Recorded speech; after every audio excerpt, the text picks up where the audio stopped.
Hello, everyone, and welcome back to Vet Chats, where we help veterans share their awesome stories and make the veteran community a better place. I hope you'll stay tuned to hear how this generation is continuing their service. Vet Chats is now available on Reese Across America Radio. We will be played Mondays at 9 p.m. and Saturdays at 3 p.m. They have a ton of great veteran content that I know you'll appreciate. You can find them at their website, iHeartRadio, or the Odyssey app. Hello, everyone.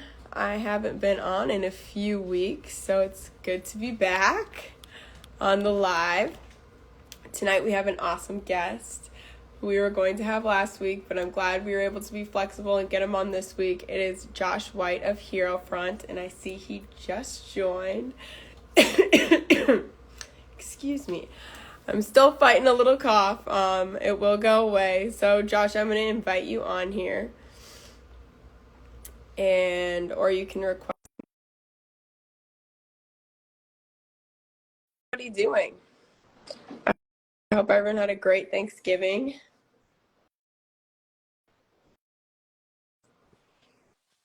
All right. Hey, Josh. What's up, y'all? How we doing? We're doing good. How was your Thanksgiving? It was very relaxing. So, as a service member, you're kind of always put on the spot for Thanksgiving, Christmas. Like, are y'all gonna come see me, or like, should I buy tickets and come see y'all? Like, what are we doing here? But this year, we just kept it here at Eglin Air Force Base. We kept it simple, hung out with some neighbors, and honestly, it was probably one of my favorite ones because of how simple it was. I love that. It's always to be yeah, you're right. Because I was always the one traveling for the holidays, and this year we finally got some of our family to come down and stay with us, and we hosted, and I loved it. Oh, It was nice. nice, and it's especially with kids, it's great to have them in your house. Absolutely. You're still sick and you're still on. You're a beast. Thank you for doing this, but holy cow, I can tell in your voice you still got something going on. So thanks for hanging in there and still doing this tonight. Yeah, of course. And I apologize. That's the first vet chat I ever had to cancel, but it was so bad on Sunday. It's just my sinuses. I can't knock this. It's so annoying. So everyone's been telling me to drink whiskey, and I did try that yesterday, just like straight whiskey to help my throat, and it just made me feel warmer. But do you have any home remedies that always help you? Dude, I take three different allergy meds, and if I start to get sick like that, I'll just kind of double up on them, and that seems to do the trick. So I got two different nasal sprays, and I got a pill that I take. I'll just double that for a few days, and it seems to go away. Oh my goodness. Yeah, that's what I feel like. I think I could benefit from a nasal spray. I think you could too. But awesome. Anyhow, Josh, great to have you here. Let's get into it. Let's get into your story. Where you're actually originally from, somewhere very close to me in Hmm. Maryland. Yes. So how long did you stay there, and what was kind of your upbringing like? So my dad was in the Air Force Active Guard. So, he worked every day, he wore his blues every day, but we stayed in one spot, right? Like he went TDY and things like that, but we didn't move around like a traditional active duty family. So I was raised in Waldorf, Maryland. Went to Westlake High School, and I'm amazed how many people from my hometown that I run into. It's unbelievable. It's probably like over 30 since I've joined that I've ran into, and they're from my hometown or they know my sister. So apparently, people in Maryland like to join the military because holy cow. But yeah, I was basically an Air Force brat without all the moving around. And I'm from a blended family, so lots of divorces in my family. Um, and I ended up having five sisters, and then me as the only brother in my dad's house. Mm. But I think that's why I'm so good at telling stories because they needed to know every detail. Right. Um, and then on my mom's side, it was my half brother. So he's my only brother. He's at my mom's side. So every summer vacation, I'd go visit my mom, and I would get to spend time with my half brother, who became my best friend throughout the years. So very much surrounded with the Air Force in my life. Like all my uncles, aunts, cousins, my dad, my grandparents on both sides, and then my great grandparents. that were in the Army Air Corps. So like I'm fourth generation Air Force. It's been my whole upbringing. So Oh, I think the seed was planted long ago. So I think it was inevitable that I joined. right, right. That's interesting. Nobody rebelled and was like, "All right, I'm going to go Navy or Army or something else." It's just, My uncle went Army, but then he switched to Air Force. So technically, I don't think anyone. Yeah, it was all Air Force somehow. and so when you were looking at careers, were you thinking of doing something that your dad did or anyone else in your family? So I wasn't one to pay attention to like the details of like what people are doing, right? So like I knew my dad was in the Air Force. I thought like that was the job, like Air Force. Like Right, especially as a kid. right, like I didn't even put thought in like, it wasn't until years later after I joined where I was like, wait a sec, like what did you do? Like now that I Right. know like there's all these different jobs, like what were you? Like what? So no, I knew it was just the Air Force that I was gonna eventually join, but I never, I didn't know myself for years. I was pretty average at everything in my life. There wasn't anything that, besides video games, but I mean, there's a lot of teenage boys that are good at video games, so I'm not going to count that one. But I was never really great at anything, never really stood out. And I really struggle with my purpose and like right out the gate, like what that looks like. I'd be like, well, how should I feel about me? What job should I take? I'm expecting other people to tell me that because I just did not know myself on any level. So no, I did not think about, what job I wanted. Yeah, yeah, and that's hard, especially because you were just like, all right, career path, going Air Force. That's all I need to do. Did that kind of make you not care about school, or was that a motivator for you to get good grades so you would get more of a better start? So school was not on my radar like at all. It should have been. I had friends that did it the right way, and I look back, I'm like, dang, I was really a dumbass. But I was too concerned with having fun and trying to escape. I had a lot of, I told you I came from a blended family, a lot of divorce, a lot of fighting, families hating each other, people passing away. Um, and that still goes on to this very day, which is kind of crazy. Um, and because of that, I just wanted to escape. Like part of me just wanted to escape and start something new and on my own terms. And when I got to Guam, the drinking age was 18 at that time, so it was very easy for me to hit the ground running. Right, and that was your first duty station? Yeah, very first one. Oh my goodness. Yeah, that would have been like such a dream for me, especially with the drinking age. I would have just been in heaven. Right. So yeah, I can see how that's a recipe for disaster. And obviously, like, how did that first enlistment go? So the first enlistment was, I mean, the worst experience that I could have ever went through. And I take responsibility for that. Like a lot of it was not my fault, but a lot of it was my decisions. But my first base was very special because I was with all my friends from tech school that I just became my new family over the past 6 months, and we as a class all went to Guam somehow. Oh, It's very that's unusual. rare. Yeah, Yeah. so weird that happened, right? But so I was with my best friends for the past 6 months. I got so close with this class. I don't think I ever got so close with people in my life than tech school. Because I depended on them, Yeah. emotionally, and we all left our girlfriends or boyfriends back home, and we all miss people, and like it was just I bonded with them, and they became family to me. So that first base, without them, it probably would have been even worse. But I started the drinking then, and I noticed over time, I started wanting to do it by myself, and then I noticed that I started to get super angry and emotional, and the next day I'd be what was that? Like, where the hell did that come from? Hmm. And so that's kind of how it started. There's just a bunch of unresolved emotions that I tucked, deep down inside. There's parts of my life, years that I have no recollection of because it was so traumatic at that time that I've like blocked it out. Hmm. And when you're in the military, it makes it even easier to block it out.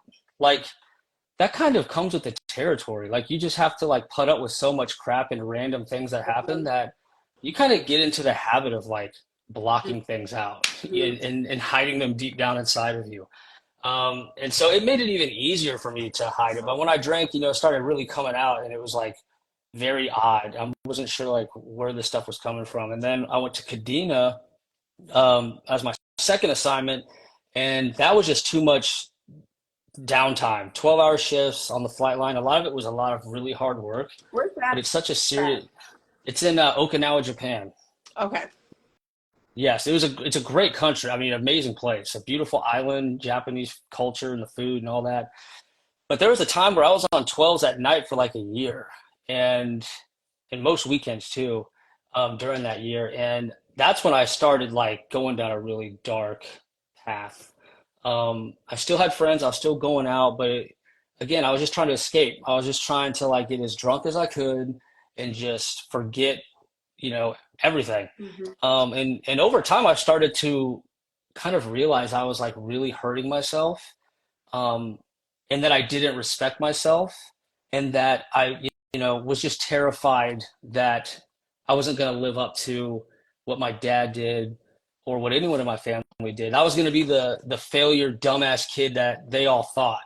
I was going to prove them right, and that really bothered me. And that's like a self-perpetuating cycle you get in. Hating yourself, feeling shameful, so you treat yourself worse, which makes you hate yourself more. So it's this perpetual cycle that I got stuck in. And by the time I got to Whiteman Air Force Base, my third assignment, that's in Missouri. It's like central Missouri. That's kind of when it all came to a head. Because at that point, I was basically completely given up. I called it trying to kill myself little by little, and I didn't know if that had a name or not. I've since researched it. It's called passive suicide. Wow. Yeah, so passive suicide is basically, saying I'm gonna drink like crazy tonight. I'm gonna take all this Ambien and sleeping pills, and if I don't wake up, great. It's not like fully committing to the act, but it's hoping that it'll happen through your poor decisions. Hmm. And so that's the point that I got to. I got to the point where I just did not want to be alive anymore.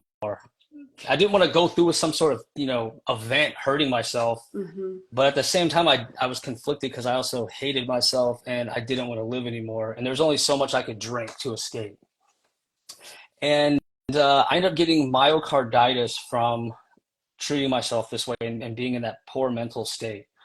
So I ended up getting a flu mist. It's a type of it's like a flu shot, but you sniff it. It's really weird. They Okay. got rid of it because it's kind of dangerous because it's a live virus. But once that live virus entered my system, it quite literally almost killed me. I felt like I was having a heart attack. I couldn't breathe. I was sweating like crazy, and I remember thinking, I'm just gonna ignore this. I'm gonna drink tonight and just see if it goes away. And I'm not kidding. I took one sip of a beer, and my chest I felt like I was gonna die from one sip. So that kind of goes to show you that like I really was like hurting myself, right? Because I Hmm. got to the point where like if I drank any more, I was gonna literally die. And I was only like 24 years old. That's pretty unusual. And I went to the hospital, got hooked up with all the EKG stuff, and they said, "Yeah, like this is bad. Like you got to go to like a specialist." And I ended up living in a hospital in Kansas City for 2 weeks, basically fighting for my life. Oh my And goodness. all this was in, my first 6 years in the service. Right. Right. And you're away from your support system. And also, so was this one of those moments where it was like a wake-up call? Or was this just like, any sort of realization of how you were treating yourself? Or what were you going through when you were in that hospital?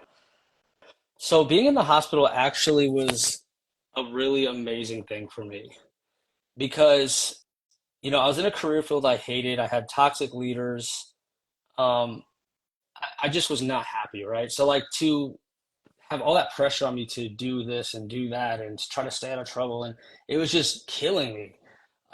And so to be in that hospital and to get away from it and to not drink, so now I'm kind of getting like clarity Hmm.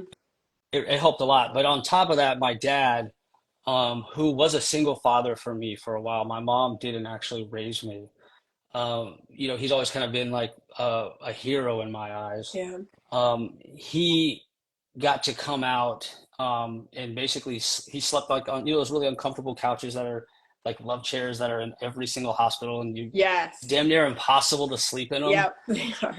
But he stayed there like every night. Like he slept in my room, and he spent so much time with me, and that downtime and being with him and just having a minute to breathe, Hmm. that that saved my life because the condition that I was in when I arrived was bleak. So I truly believe that when my mindset shifted, and I spent time with my dad, it literally saved my life. But it was not my rude awakening like I thought it was, Hmm. No. unfortunately. No. Yeah, and like that's a part of a lot of people's stories. Like you feel like that's the point where you should wake up and then you look back and you're like, how could I go through all that and still pick up a drink or do whatever again? So what happened after you got better? Is this something that can fully heal, or is that something you live with for the rest of your life? Uh, there's some permanent damage there. I mean, I'm still in the service. I'm still active. So, it wasn't bad enough to like wipe me out, but it's one of those things where only time will tell. I just have to try to take care of myself as best I can. By the way, I just saw Matt's All Right say Amazing Humans. I want to tell him thank you. That guy's awesome. And his story is a lot like mine, actually. We have a lot in common with that, with the drinking and everything I'm telling you now. That guy, he should probably come on your show Yeah, at we some got, point in gotta time. get you on. Yeah, he's a really awesome guy. Um, but so yeah, one of the worst realizations of my life was being convinced that that was, I almost died. That's it. I'm done. I'm turning my life around.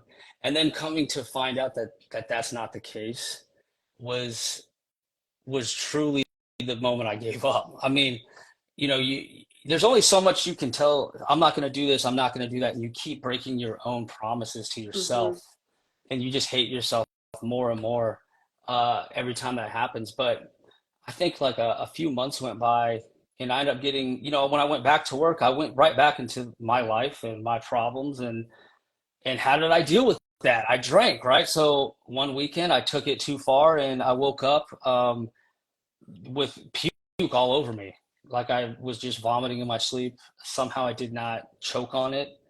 And in that moment, I thought I just accepted that I would pass away at some point, in my 30s or late 20s, early 30s. I just accepted death. It got to the point where I would leave extra dog food out for my dog just to give him if I did die in my sleep, from taking it too far, at least my dog could survive long enough until they found me. So like that's where I was at, and that's a very bleak and dark place to be when you've completely given up on yourself. Yes, yeah, without a doubt. And to just, from knowing you and how you are now, it's like you would never know that this was part of your story. But I think it's so awesome that you're sharing that. Um, so after all of this and that, I think you got orders somewhere that maybe helped you out, or what was next? So I actually like I've been thinking about this a lot lately since I've been a guest on so many shows lately, like trying to pinpoint, how it started turning around. Um, and I really attribute it to basically getting out of my comfort zone. And you hear that a lot. And it's really not like a dramatic shift. It's baby steps that did it. It was like very little changes in the right direction that I was able to stick with. So my shop ended up getting a whole new crew, a whole new team. And these guys were awesome. They were a great group of people, really fun people, wanted to go out and do this and that. And I kept saying no. Oh, let's go out, let's do this. I kept saying no. I'd rather just stay home. And eventually I said yes. And so that, saying yes and basically accepting help in a way, by at least getting out of my house and socializing and having fun. Um, you know, that I just messaged them the other day and said, I think y'all saved my life. Like I really do. Like these two guys in Wow. particular, because they got me out the house. And on that first night that I went out with them, we went to the Warrensburg, Missouri, brand new movie theater that they opened. And this is in the middle of the country. So when you get a brand new movie theater, this is like hype, right? This is like, It's a oh big my deal. God. Yeah, it's amazing. So go to the movie theater to see a movie. That is the day I met my now wife. Wow. Yeah, had I not said yes, I never would have, by complete chance, saw my wife that night and Right. decided right then and there that I'm gonna date that girl. I don't know how, but it's gonna happen. That's awesome. Yeah, it's just those little decisions that all led up to Yeah, that. yep. It all started with that. But to honestly to the point where I quit, that took many years of working on myself. To get out of the mindset of wanting to die, I think that was like step one for me, right? Like how do I at least live my life not wanting to die every moment and hate Mm-hmm. myself, right? Because when you hate yourself, your confidence is you have none, Mm-hmm. right? Like I think that's also why I like drinking because I had this like pretend confidence. You actually Absolutely. have to earn confidence by telling yourself that you're worthy and you're worth it, but proving it to yourself, Mm-hmm. right? If you can't prove that to yourself, then there's clearly something you need to work on, right? It starts with how you see yourself. So I spent a lot of time like exercising. I cut back on the drinking and ended up started dating my now wife and wanting to be better for her because she was way out of my league.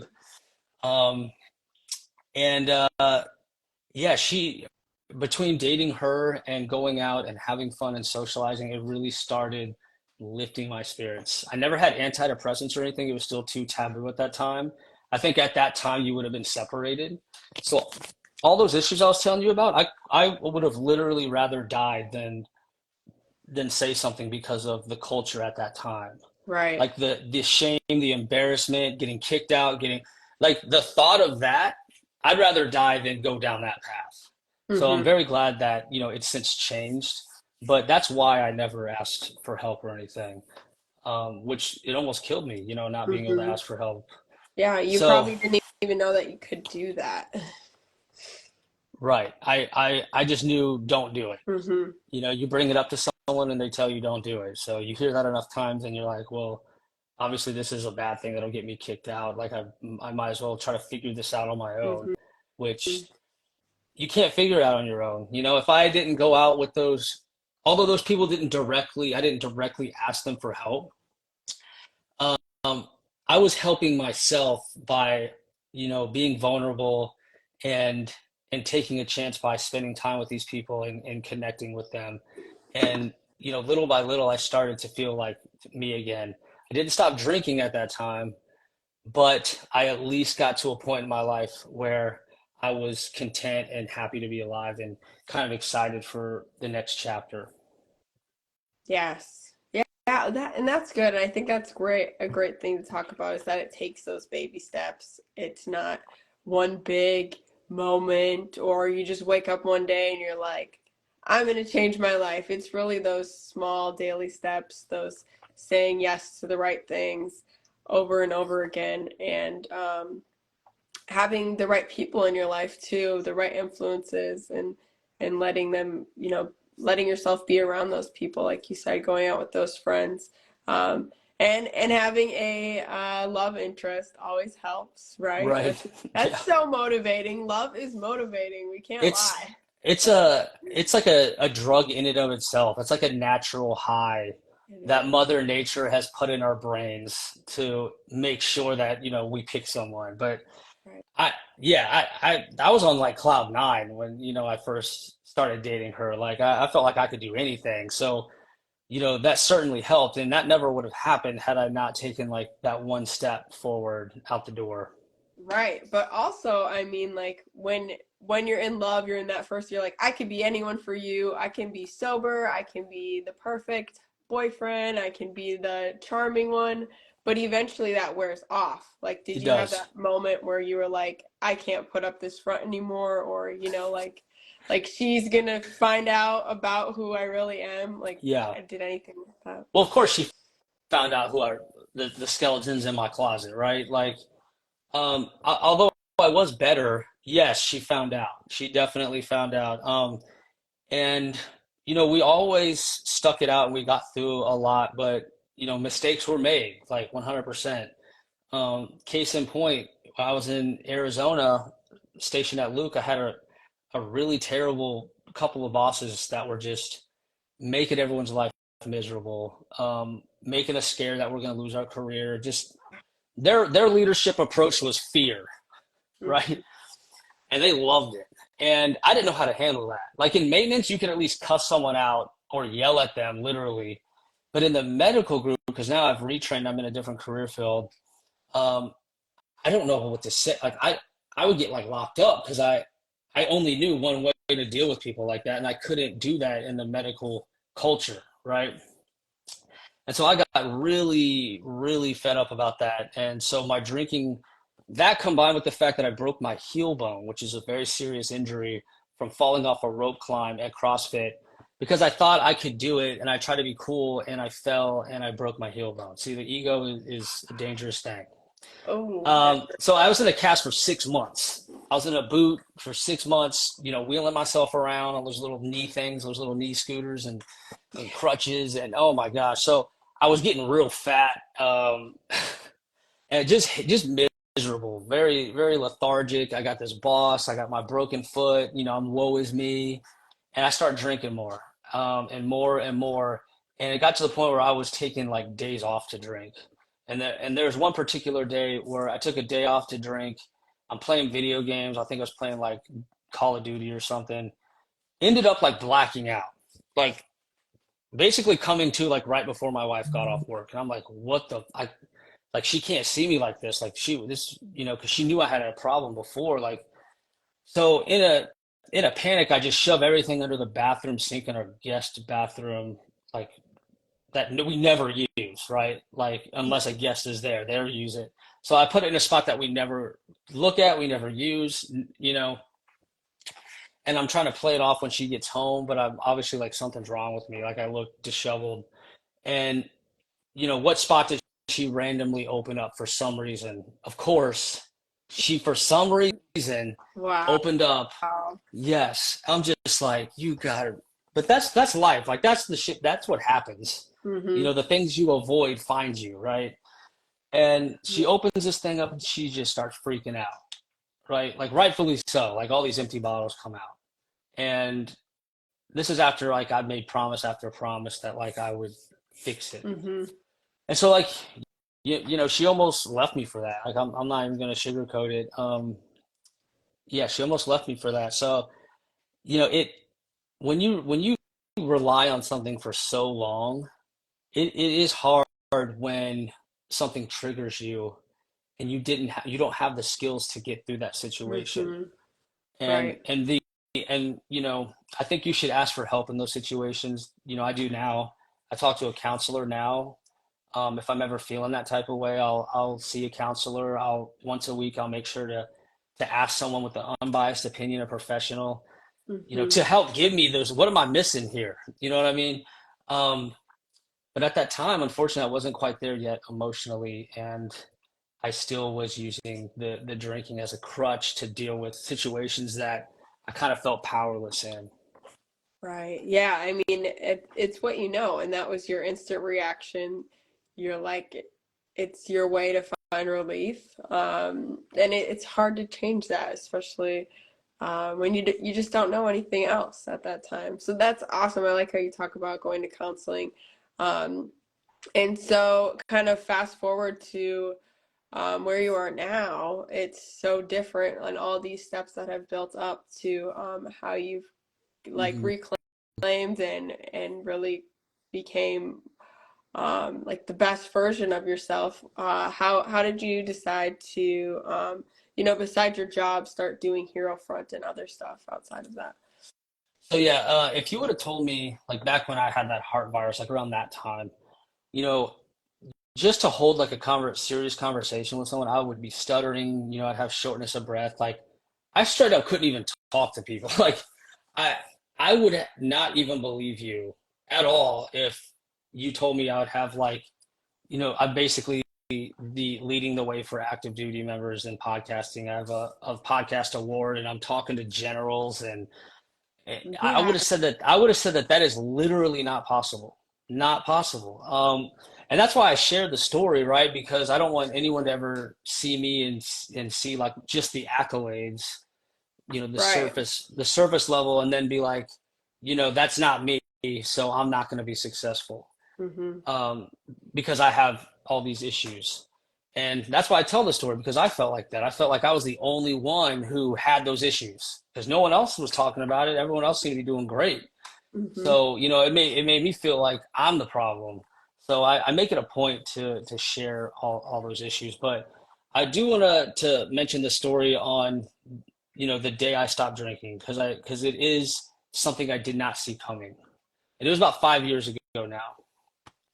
But at this point, I told you I was never good at anything. I was never the shining star. I always tried to lay low. I was never that airman that was just like getting all the awards and all that.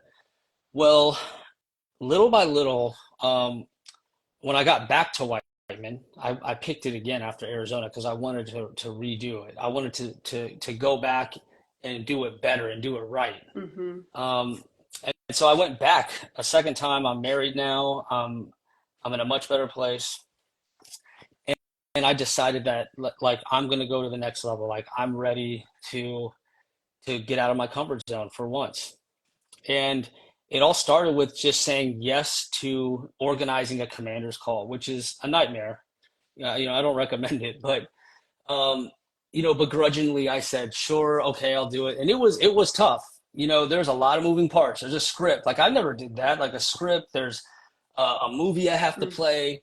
Hmm. I'm meeting with the commander. I've never talked to a commander before. And she's giving me all these notes and she's talking a million miles an hour. But that was the best decision I've ever made because once I accomplished that commander's call, I learned, one, I could actually do it, and it was successful. It did happen. And two, that you don't have to do it alone, right? Like when you think about taking on all these hard challenges and tasks, you can use your peers, you can use the people, Right. you have a whole team, you just have to ask them, Hmm. right? And so I always interpret it as it's just me, I have to figure it out. But once I learned that, teamwork makes the dream work, that was very enlightening for me. And that was so successful that I ended up getting picked as the temporary executive officer to my med group commander. So now I'm like her secretary, which is an officer spot. And I do so well at that that she makes me the permanent, executive officer. And then a year goes by, and I get basically the opportunity of a lifetime opens up, which was to run military funeral honors for all Air Force veterans in the state of Missouri. So I have a 30 airman team, um, all the honor guard equipment, the rifles, the vehicles, like, there's probably 8 funerals a day, a lot of yeah, it's tough. There's active duty funerals, typically by suicide if it's an active duty member. You're handing flags to children, to their spouse, to their parents. You're there for people in their darkest hour. Everything about that job absolutely shook me to my core. Like I'm the guy that lays low. Now I'm gonna like be on the in front of everyone. Hmm. Like and everything has to be perfect and I have to emotionally like get through that and say this message of condolence. Like how this is crazy, but Yeah. I knew I was ready for it, and I knew that it started to fill me with purpose, something I never had before. I never had that. I was missing that, Hmm. and that was one of the hardest jobs I've ever had in my life, but it was the most rewarding, and it changed my life forever. And because of that, I got my first award, right? So my boss put me in. It was just it's just a magical day because this award went all the way to the wing. And so I'm getting this award presented to me in front of everyone, and my wife's there, and I have a baby girl now, my daughter Summer, and I'm getting this award from a general in front of like my whole base. Like it was kind of like is this life, like this is crazy. And we go out to celebrate that night, and I planned on getting absolutely annihilated. Because of course, when you like to drink, you're gonna use any excuse to like take it too far, right? So I'm like, oh, I get to celebrate, like I got a free pass. And so we're out at the bar or at the restaurant slash bar, and I end up just ordering a water, which was like really unusual. And I remember my wife was like, "What are you doing? Like, I was gonna drive. Like, it's cool. Like, what are you doing?" And like for the first time in my life, I didn't need to check out. Wow. Yeah, for the first time in my adult life, I did not need to avoid something. I did not need to not be me. I did not need to check out mentally. I was fully content in that moment, and there's nothing that drinking that beer would have provided me that I Mhm. was already filled with so much love and joy and pride and purpose that alcohol I was shown that it was nothing at that in that moment. Like it was nothing. I learned that you could earn all those feelings, through working on yourself. And from that day forward, I've never drank again. Like cold turkey, never drank again, which shocks me. Like Yeah. it, like just to put you in the mindset of where I was at. I've met people that said they've never drank before, and I did not believe them. Like I thought they were liars because Right. I'm like seriously like that because in my mind I'm like that is not possible. Like you cannot go through this life and not have some sort of substance to like check Right. out. Like that Hmm. is not possible. So I'm more surprised than anyone that that day I was able to stop drinking forever. And the lesson that I ultimately learned was that you know it it wasn't the rock bottom heart virus moment being in the hospital. That's not going to change your life. Like love, connection, and purpose, Hmm. and being proud of yourself, whatever that looks like. That was the answer all along. So like me searching for my rock bottom and how low can I go until I have to change my life and make a decision, it didn't exist. Like that, I was looking in the wrong direction. Hmm. It was feeling proud of myself, having purpose, feeling love, and it was just being filled with all that I had to work for and earn that basically made me immune from alcohol ever again. Wow. I love that. I love that. And I like how you phrased that because it was what is this beer or what is this shot going to provide me that I don't already have? I mean, that's a great question to ask. Right. 'Cause I know so many of us, even myself, I mostly drink out of habit or in social settings, but I think like how that's a cool tool. I think I'm going to use that. Like what is this going to provide me that I can't already have? Awesome. I really like that. And so how did you transform this? You know, you have this new sense of purpose. You have this kind of content, like you're proud of yourself for one of the first times. How did you translate this into kind of what you're doing now? So, you know, when I say I stopped drinking, it doesn't mean that like life got easy, right? Like I've come to realize it's never going to be easy because you're always going to work for someone different. You're always going to have a different set of responsibilities. Your kids are going to grow up. They're going to have different challenges. Like it's never going to get easier. So for one, just me accepting that is okay and knowing that that is okay. Like it's not going to be easy. There's going to be challenging, but that's okay. Hmm. So that was a big step towards it. But my it was really my time in honor guard that changed my whole perspective on life.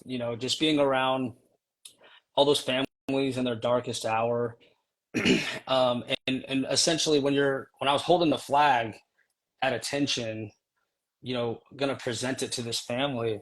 There's times that you have to hear their that service member's whole life story, and and person after person speaking about them. All you have to sit there and hear that whole person's life, Hmm. and then you hand their wife the flag. So like you've just been taken on this emotional journey of this person who's no longer with us, and now you're going to face their loved ones and give them this flag, give them the message of condolence, and they'd oftentimes hold on to you and not let go because they don't want it to be real.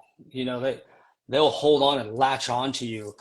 Um, and our team got through those 7 active duty funerals that were so difficult to get through emotionally. People were crying in the way back. Like some people lost members to suicide, lost family members or friends. So to even be at the funeral where that happened and revisit that, reopen that wound, you can imagine that's pretty tough. Um, Hmm. but our team got really close through those difficult times, and I started highlighting teammates. Because I was just thinking, like, how can I show them that they're special, that they're truly doing something that's making a difference in people's lives. Hmm. And I thought awards were too, few and far between. And so I created a Facebook page for my group of people, my group of airmen, and I just started highlighting them, taking pictures of them, showing what they're training on, and just kind of painting that picture of who they are. And like it kind of went crazy. Like their family was sharing it, friends were sharing it, like, and I realized real quick that you know love, purpose, and connection. We just created it, with just some time. Like that's it. I didn't lose anything. Hmm. It just took me a little bit of time, and it generated all this Yeah. positivity for these people's lives. Hmm. And so that always stuck with me. When I went back to my career field and I got to Eglin Air Force Base, I felt like I was missing that, Yeah. because I didn't own the page anymore. I wasn't on this purposeful mission anymore. I'm just Josh White in public health working on COVID. You know what I mean? So Riveting. yeah, it was just like, COVID is a very difficult situation. And, I just was not feeling the fulfillment anymore. And I was very Hmm. stressed out. And I was like, you know what? Like, I need to do something like what I did for that honor guard team, but something that's mine, that I have creative control over, and something I can do forever. And so that's ultimately how I started the Hero Front podcast. I started here at Eglin a little over 3 years ago now. And it was it was that in mind. It was making people, it's my way of showing gratitude for someone. That's how I show love for someone. I hear their story, and I create trailers and clips and things to put them in a light that they want to be seen, and they want people to see them in that light, right? Hmm. And they want people to be proud of them and know who they are. And so I put a lot of time and effort into capturing that, for the service members that I interview. And I'm happy to say it's something that I own, that I'm super proud of. It's kind of the first thing I've ever been really good at, and it's something that I can do forever. And so, Yes. as hard of work as it is, as you know, to maintain that schedule, the amount of joy that I get in return from it, the amount of joy that I see it spread through connecting people, connecting friends. I've had people message me needing help. Like the impact has just been so tremendous that um, it's my way of giving back. I got to a point in my life where I enjoy my life now. I'm proud of myself. I'm excited for the next chapter, and I want to do everything in my power to give that back to everyone else who felt the way that I did when I gave up. Yes. Yeah, absolutely. I love how transparent you are, especially still being active duty. And, the military just makes you feel like you have to be tough all the time. Don't show that side of you. But the fact that you do, and you have so many younger airmen, so many younger military personnel's eyes on you, that I think that's so awesome. That's really cool. Yes, and it's been embraced now too. So when I first started, you could imagine being active duty, sharing your thoughts on the internet.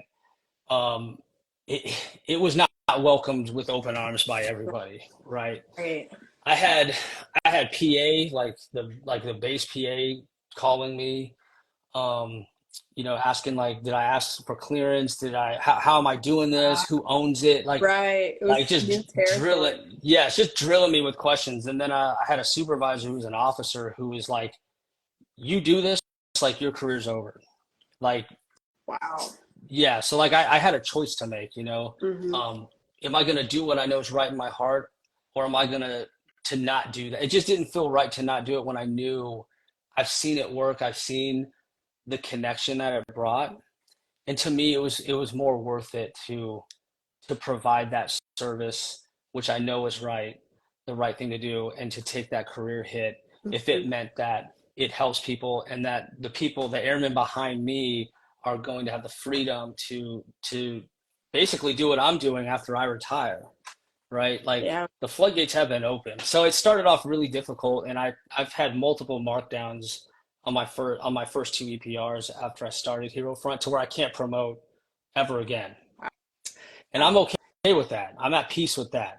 Hmm. It was a choice that I made, I have no regrets about it whatsoever. Flash forward to now, and I'm the podcast voice for the Air Force Sergeants Association. I get to go to their annual conference and basically have free reign of who I'm talking to. Like Oh, that's generals, chief master sergeant of the Air Force, like all these unreachable people are now people that I know on a first name basis. I've seen so many special moments and connections through the Air Force Sergeants Association and them embracing me and putting me on their team. hmm Like the amount of amazing, beautiful moments I was able to capture and put on their social media is like stuff that could have been lost to time, and yet I'm here and I'm able to kind of be a historian in a way hmm and capture all these beautiful moments. Like a lot of the leaders of the Air Force that are senior citizens, like really old ones, come to this conference every year. So Wow. like there's people that could be their last conference before they pass away. So like Hmm. I treat it like that. Like I want to spend time with these people. I want to capture as many memories as I can, and as many stories as I can, because I have talked to people that have passed away. So hmm I've also interviewed three-star generals, the chief of staff of the Air Force, and just recently the general of Eglin reached out to me and wants to do a full Hero Front project on Team Eglin. Yes, like authors are coming here, like famous authors are coming here. He wants me to interview them, um, and to interview all these key leaders around base to capture the missions, make videos, talk to the airmen, and basically do what I love to do, but for the whole wing. So, hmm I'm just so happy and proud of myself that I didn't throw in the towel when I really felt Right. like it many Right. times. hmm I wanted to quit, and I'm so glad I didn't, because now I have the base commander himself, seeing the benefit and the connection that these hmm platforms have provided. Right. You saw the value in it and you knew it would just take time. And that you've been doing this for a little over 3 years and you've already accomplished all of this. That's incredible. Um, excuse me, Josh, we are coming up on Yeah. time, but I want to make sure that people know where to find you. So, where's everywhere people can find you and anything else you got going on? Yeah. So I keep it real simple, herofrontpodcast.com. That is my main website, my main hub, my HQ. But you as well, if you search Hero Front on any social media app, like I'll pop up. So a Mhm. simple search on literally anything, you will find me. The other thing I want to throw out there though is the Air Force Sergeants Association Facebook and Instagram page, and they have a LinkedIn. That's the one that I help run. All those stories I was telling you about, Yeah. they're all captured and posted on that page. It means a lot to me, and I think everyone should give that page a follow because of the incredible things that organization does for our airmen, and will do for hundreds of years. Awesome. Say that one more time. I want to tag The them on here. Oh yeah, the Air Force Sergeants Association. All right. Perfect. Awesome. Well, Josh, is there anything else I can help you share tonight? Just wanted to tell you that you're kicking ass and doing amazing things.